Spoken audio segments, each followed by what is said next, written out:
Habapai biang syaki kubor.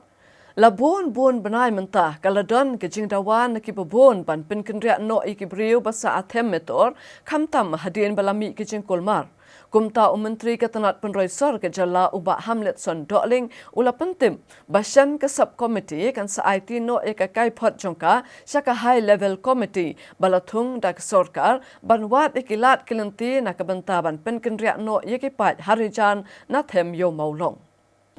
Ubah Hamlet Son Dokling ubala klik yakni ke subkomiti ula pentip balatung yakni ke subkomiti dak high level committee na kebentaban penlong yakicia selok bat kikan hun bapher kan thop na duk ke Himalayam ke Khasi Hills Autonomous District Council bat ke sorkar jala ha ke biadai bat kikatu ke ni kikam ki badan kam ban kemi benia.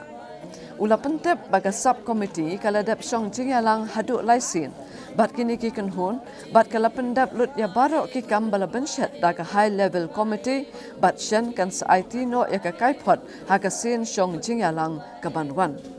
Henrai uni menteri ula kentat ban batai yeki ai ki jing ai jing mut baga subkomiti kan bo hakmat jong ka high level committee. Henry Ong baya kijitip babanya ansala ban batai hadien baga high level committee kala dep syong bisa. Hakabia day bat karai ban penkendria yak office trekam jong ka Shillong Municipal Board syaka office jong ka Megalia Basin Development Authority kabadon Habiba Road ubah Hamlet Son ulong bamenta ka jing penbha bat jing maramot yak office jong ka Basin kalaya chaprang batang syudap sa penkendria no yak office jong ka Shillong Municipal Board. Pi kadai ke sawa ki babun ki pa ki angut ki lengah ki ong ki angut trai ba imat to sarkar la syuria kai la syu pemit ba rem kadai isu bla slam ha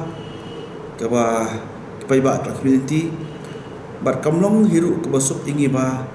sule na marmar tingiru im kwa ban le karki yo bakla takadau kaya ke discussion na meeting shooting report mat i kwa ban ya jai kan ba nu bakla dari post na ngladep bat ke ba ngingi persang ban study ba bane bajai ni isu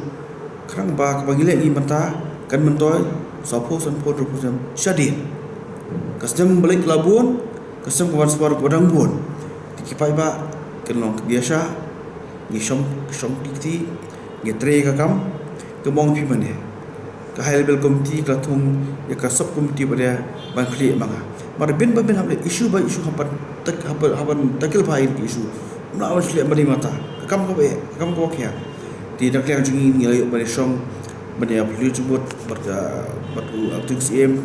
juga Imam William yang jong dis council ti barki officers ki jongi kamni ka meeting ka basuk kadi meeting ka ba aba dan re haba kadam pada ka jing so jubut ka jing terlang barkai kibit kibiak tidak kada OIP aka high level meeting keban solution saat ini di ka report tinggi scam pada ka HLC kada perlu di report de musam shop naik report cak sarkar dah tak report kan ki pai ba ka i ka ba ka komiti kale ka